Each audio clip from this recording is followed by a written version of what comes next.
It's the Scotty Myers Show.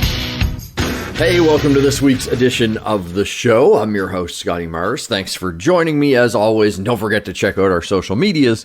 That's at Scotty Myers on Twitter and the Scotty Myers Show on Facebook and Instagram.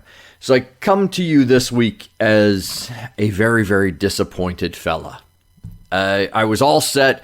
I've mentioned it on a few episodes, but I was training for a half marathon basically next week as I record this at Disney World, and I'm not getting to go. And it's not like, necessarily an injury or anything like that. It's the testing. Our country where I live in Canada, they have set that for me to return, I have to have a COVID test. No big deal there. But if for some reason that COVID test did come back positive, I have to stay wherever I am. In this case, it'd be Florida. I couldn't really get 100% confirmation on the amount of time, but it seemed the consensus was 14 days. That's pretty expensive. Like ridiculous. They've opened the border, they've lifted the travel advisory, they've done all these things, but yet you could potentially still get stuck abroad, and just financially, I couldn't risk it. Also, my job wasn't 100% sure what to do in that situation, so we put a pin in it for now. If you listen to the show, I'm a Disney fanatic, and I can't wait to get down there for the 50th anniversary celebrations and everything else. And so that's the plan, is still to get down there, but just not sure when. So I'm a little disappointed. I'd put a lot of work into training. I was feeling really good about where I was in training for the half marathon. And just dealing with that kind of general gut punch. Because I was also just looking forward to getting my ass on some rides. It's been too damn long. So anyway, that's a little bit of an update with me. Because we're recording this one right around Halloween, we're going to touch on the geek news for the week, just a couple of the bigger stories, and then we're going to get into some Halloween underrated movies for Halloween. Because everybody, when you start to watch horror movies around Halloween, you go to the go-tos, right? Like your Nightmare on Elm Street, your Friday 13th, obviously your Halloweens, and for good reason. They're awesome. But there are some underrated ones out there that I think might be worth checking out. And we'll get into those in just a bit. Let's start with some geek news, shall we? Want to start in the world of DC? A couple of little things came out this week. First off, Brendan Fraser, who plays Robot Man on Doom Patrol, is staying in the DC family. He has signed on to play the villain, or at least one of the villains, in the upcoming HBO Max Batgirl film. Now, rumors started flying right away about who he potentially could play, and the rumor for a long time has been that the main villain of Batgirl is Firefly, and so that potentially Brendan Fraser will be Firefly. I don't see that. First off, we don't know 100% confirmed that Firefly is the villain. And I just don't see Brendan Fraser as Firefly. Now, I'm not saying he couldn't pull it off. It's just not where my mind initially goes. So when I started thinking about it and thinking about the world of Gotham and what characters could he play, Carmine Falcone came up right away. I mean, you're going to have some mob influence in Gotham. It's just natural. And he could be an interesting choice for Carmine Falcone. There's other, characters that he could play. I don't think they would do a Two-Face in Batgirl. It wouldn't make a whole lot of sense, but Brendan Fraser would be a very good choice for Two-Face. I don't see them doing like Solomon Grundy. That just doesn't make much sense to me. But my money is more leaning towards Carmine Falcone than it is to Firefly. I just think he's too big for Firefly. Like I always pictured Firefly, especially in the comics, as kind of a smaller person. And Brendan Fraser's a big dude. Like he's, that's why he plays Robot Man so well. But so we'll see who he ends up being. But good casting. Brendan Fraser, heck of an actor. He's been fantastic on Doom Patrol. And I know I've said it on the show before, but if you're not watching Doom Patrol, you're missing out. You're doing yourself a disservice. Start watching Doom Patrol right now. one of the DC projects that was announced and had been giving a green light, and I wasn't super excited about it, was a trench movie. Basically, if you've seen Aquaman, when they go to the trench where there's kind of all those creatures, there was going to be a movie based on them. And it wasn't one that jumped out at me as something that was good. Like a good idea, because it's like, okay, you know, obviously when Atlantis falls into the sea and these, you know, people separate and you get the different kingdoms of Atlantis at that point, these one group went into the trench and they devolve into these creatures, and the story of their kind of descent into the madness and monster could have been an interesting story, and that was about the only way I was going to be into it. And I gave it a glimmer of hope if it went that way, because it was James Wan, who has incredible horror chops. So one of those things where it was like, okay, that's a good marriage, and maybe that's what they do, make kind of a low-budget horror movie set in the world of Aquaman. That could be interesting. Still didn't have me doing cartwheels, but whatever. And then it came out that they canceled the Trench movie. And I was like, okay, you know what? I could almost see that coming. It's kind of the same as the Amazons spin-off of Wonder Woman.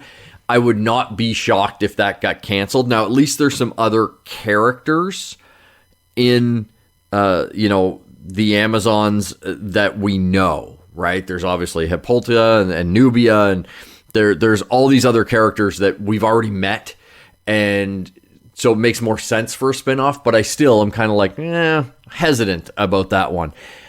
I did get a little tinge of sadness with the cancellation of the Trench movie, though, when it came out that the Trench movie was kind of an undercover Black Manta movie. If you had just said it was a Black Manta movie, maybe more people would have been excited. Black Manta is such a great villain, has such a cool look, was perfect in Aquaman. And, you know, in my head, I'm sitting there going, like, I don't know what the story would have been. I haven't read that anywhere. But in my head, it's like, maybe it's Black Manta going into the trench to try to find things to help him defeat Aquaman. Black Manta is a man with you know, basically two purposes: get money and kill Aquaman. Those are the two things he wants to do in life. And number one is kill Aquaman. And so to have potentially a Black Manta movie, I do feel a bit of a tinge of sadness that we're not getting that, in all honesty, because, man, Black Manta is such a cool character. So that's a bit of a bummer. That was the DC news for the week. Switching over to Star Wars, it came out that Hayden Christensen, we know he's returning as Anakin and / Vader in the Obi-Wan series. Now it has come out that he is also returning as Vader / Anakin in the Ahsoka series. And people were so upset about this. They're going, why? And it's like, we don't know. These could be flashback scenes. Like, we really don't know his involvement. We just know he's involved. So people need to calm down. It's like they made the announcement and it got out there that he was joining the Ahsoka series, and it was like people reacted as if it was like as he was going to be a series regular, that he was going to be on every episode and that. And I just don't think that's the situation. Same with Obi-Wan. I don't think we're going to see a lot of him. I think he's going to be there a bit because he has to be. Whether it's flashback or Vader, they have to be there. That's the timeline. So it makes sense. And especially for some people that didn't watch Clone Wars, because there are people that are huge Star Wars fans that have watched the movies, and that's it. They've never watched any of the animated shows. So when Ahsoka showed up in The Mandalorian, it didn't have the same weight to them as it did to those of us that have watched, you know, Clone Wars and Rebels and Bad Batch and everything that they're putting out. So if Disney and Lucasfilm want Ahsoka to resonate with a new audience, you're going to have to tell her backstory a little bit. There's going to be parts of Ahsoka that are going, I think, to fill in her story that some of us already know.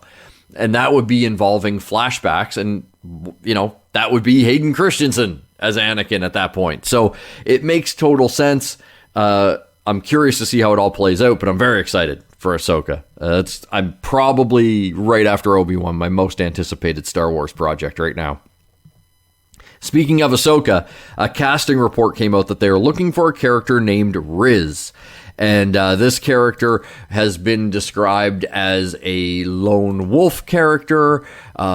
It's leading a lot of people to think that it's Ezra, which the rumor is out there that Ezra Bridger is going to be in Ahsoka, because it's basically she's looking for him. We know she's looking for him.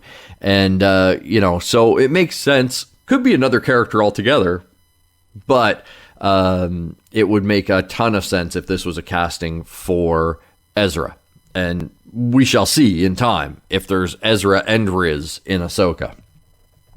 Switching over to Marvel, kind of the only big Marvel news. I'm not going to touch on the Hawkeye trailers because, dear God, the show looks terrible. That's about all I can say on that. But Eternals opens up soon, and right now it is sitting as the only rotten Marvel Cinematic Universe, like Marvel Studios movie. Because right now it is sitting at 59% approval from about 114 critics. The consensus seems to be that it's ambitious and confusing, but it does take the MCU in new directions. But yeah, it's right now it's the second worst rated Marvel movie. Or actually looking at it now, it's actually dipped below. Sorry, Thor: The Dark World, which is terrible. Like, Thor: The Dark World's not a good movie, and you're sitting below that. Now, I have a feeling, like, I'm still intrigued to see the Eternals. I think the trailers look really good. I love the vibe I was getting from the trailers. But I've talked to a few people that have gotten to see it in advance, and they say it's pretty slow and a very deep character study. And that's not what a lot of people want out of Marvel. The problem Marvel has painted themselves in a little bit, and this is a good problem to have, don't get me wrong, is that because all of their movies are so similar. They're the AC/DC of movies, okay? All of their movies have similar notes, and you can count on what you're going to get out of a Marvel movie. Like, you go to a Marvel movie, you can almost predict the beats of the film. This will happen, then this will happen, then this will happen, then boom, happy resolution.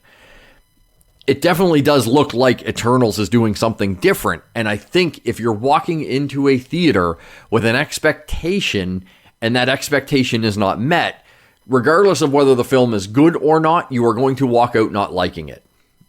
And I think that is the struggle that Eternals is going to have going forward. That a lot of people are going to go in, they're going to be expecting Iron Man, Avengers, Black Panther, Thor, like whatever, and they're going to come out with a very different film, and they're going to be leaving the theater feeling unsatisfied. Maybe not because Eternals is bad, but it just wasn't what they were expecting. Be like taking a bite out of a hamburger and it's a chicken burger. Both are good. Just when you're expecting a hamburger, the chicken doesn't taste quite right. Alrighty, so let's move over to some Halloween stuff, because on top of being a geek for, everything that we talk about on a week-to-week basis here, I am also a massive horror movie fan, and I love horror and the macabre and the ghastly and the ghouly. And every year I'll get in conversations with people and they'll say, give me a horror movie to watch. And I'll throw a title out to them and it'll be a movie they've never heard of. And they look at me like I'm lost my fucking mind, because they're like, oh, I was expecting you to tell me to go watch Nightmare on Elm Street or, one of the Friday the 13th. Everybody has their favorite one. Mine would be Part 6, Jason Lives. I think it's the best in the franchise. But that's the thing. So you tell somebody, hey, go check out Friday the 13th Part 6. And they go, oh, okay, yeah, I might not have seen that one. But when you tell them to go check out, Session 9, they go, what the fuck is Session 9? So thought I would just go over a few underrated horror films in different categories. So I'm gonna even break it down a little further for you, and then give you an overall underrated if you just want a good time Halloween flick. So start with romance. Yes, romance in a horror film. There was a movie that came out a few years ago. Tom Hiddleston happens to be in it, and it was grossly mismarketed. Grossly mismarketed. It's Crimson Peak, and it is a gothic horror film, gothic romance.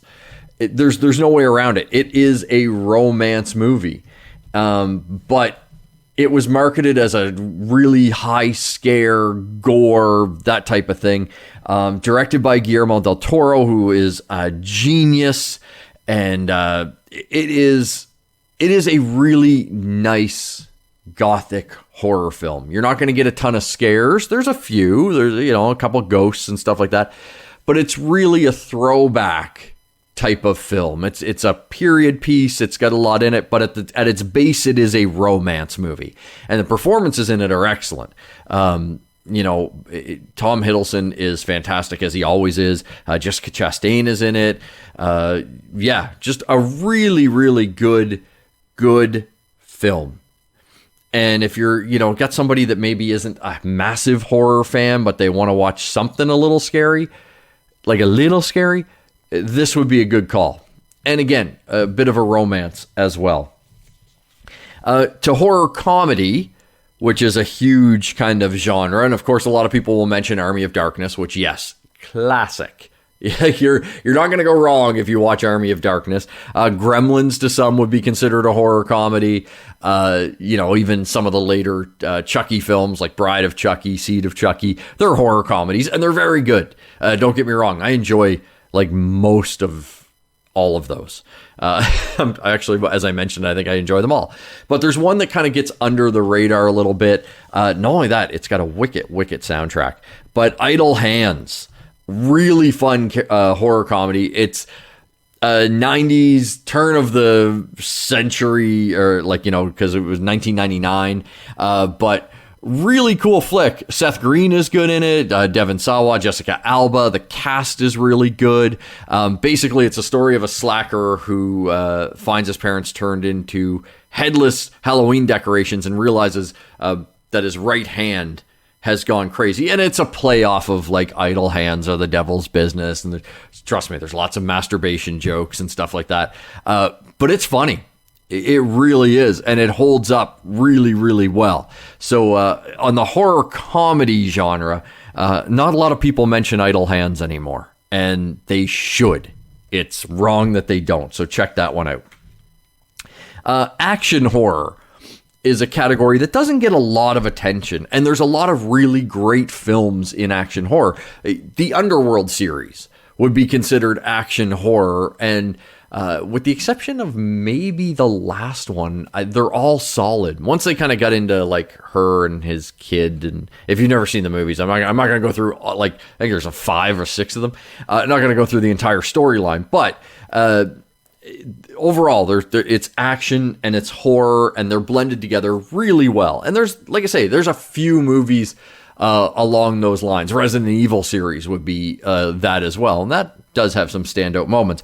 But one that kind of gets overlooked, and I think it's because of the title and the book that it's based on, is Abe Lincoln Vampire Hunter.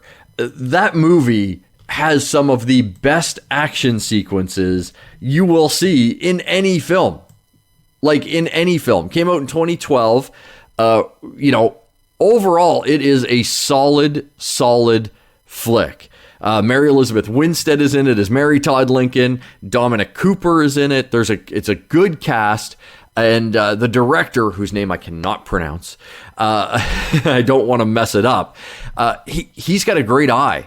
I can remember having a conversation and talking about who should direct a superhero film, and I mentioned the director of Abraham Lincoln Vampire Hunter because it's he's got an eye for action, and I really think the guy should be given a shot at a horror at a superhero film. I don't think it would be a mistake at all. So I mean, if you're looking for, again, something a little different in the action horror category, check out Abe Lincoln Vampire Hunter. You'll definitely dig that one. In just a straight up ghost story, so a movie not involving a ton of gore, not involving a ton of dismemberment, slasher flick, anything like that. Just a straight up ghost story. There's a couple that I would throw your way that are overlooked. The first being Woman in Black. Turn of the century, like gothic style ghost story. Daniel Radcliffe is the star of it. It is creepy and eerie, and everything about it just has a feeling of doom and dread. So you can't help but be sucked into the world of the Woman in Black.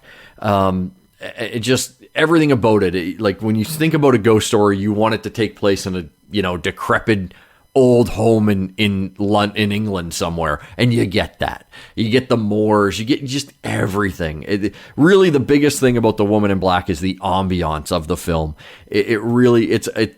There are times when they're walking in the fog and it looks cold, and you can kind of feel it in your bones. Really well done ghost story on film. The other one that I would mention is The Others. It's a Nicole Kidman film, came out in 2001. It came out when they had to do, like, horror movies were having this thing where it had to have a twist ending, right? It was like, there's a twist, like M. Night Shyamalan. He was kind of, even the poster for The Others, very similar to the poster for The Sixth Sense. But really cool ghost story with a really cool twist at the end. I'm not going to ruin it for you if you haven't seen it, but a really, really cool flick, and especially for the twist at the end, if you have not seen it, definitely check out The Others. For gore, if you just want some splattering, now this one may not be considered underrated, but when it comes to gore, Dead Alive is hard to beat. It's also sometimes called Brain Dead. It does fall a little bit definitely into the horror comedy aspect of it, but it's a fun flick to watch, and it's silly in its gore. It really, really is. It's really, and the funny thing about this is, it all starts with a rat monkey that is infected and bites somebody. And it was directed by Peter Jackson, who obviously went on to direct the Lord of the Rings films and directed King Kong. If you watch his King Kong, when they're transporting Kong back to New York, in the hold of the ship, there is a cargo crate that says Rat Monkey, which is a really nice throwback to Dead Alive or Brain Dead, however you want to call it.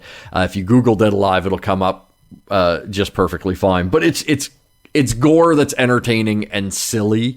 And so, yeah, if you want just flat out gore, I'm a huge fan of Dead Alive, and I don't hear many people talking about it as much anymore. At one point, it was called the goriest film ever made, but I think it's probably been surpassed, and it's coming up on its 30th anniversary next year, so I think it's kind of fallen by the wayside, but you'll enjoy it, I think.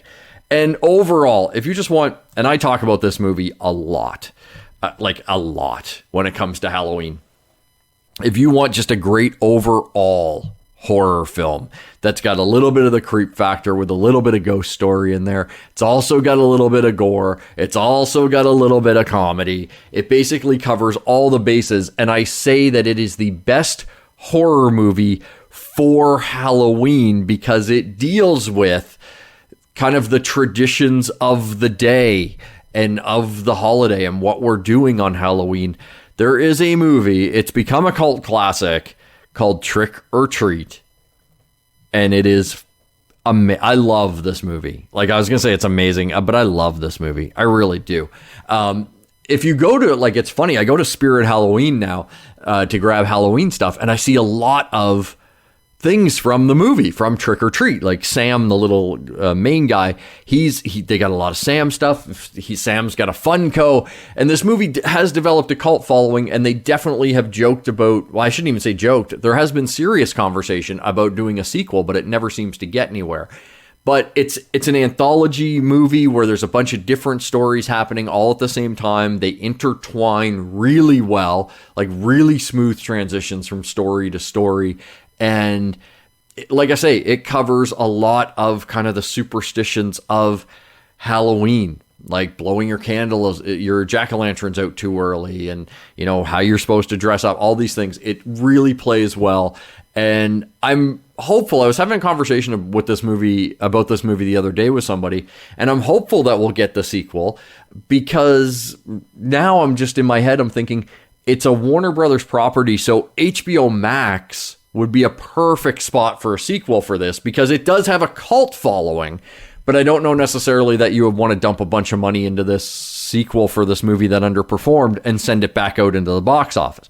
But now that you have a streaming service, perfect place to put a movie with such a dedicated cult following. So that's kind of my list. I know there's a bunch more that I could mention. Even as I'm rhyming them off, I'm in my head, I'm going, oh, that one. Oh, that one. There's a ton of great underrated horror movies. And I love the classic characters, right? Like, obviously Michael Myers, one of my favorites. I love Chucky, Freddy, Jason, all those guys. And I'm not saying that you shouldn't watch those movies, but every now and then it's nice to change it up. So maybe go to something a little bit different. And a lot of these are available on streaming services now. So, Netflix, Amazon, Shudder, all of those types of things. So you shouldn't have a hard time finding any of these underrated ones, and they're worth your time. Trust me. And if you have any underrated horror flicks, I would love to hear them, because I'm sure there's some out there that maybe I haven't seen. Let me know your kind of underrated go-to favorites. The Scotty Mars Show on Facebook and Instagram, at Scotty Mars on Twitter. And I'm always looking for suggestions. I want to watch them, so share them with me. And that'll do it for this week's edition of the show. Thank you so much for spreading the word about the show, tuning in. And until we chat again, have a great week.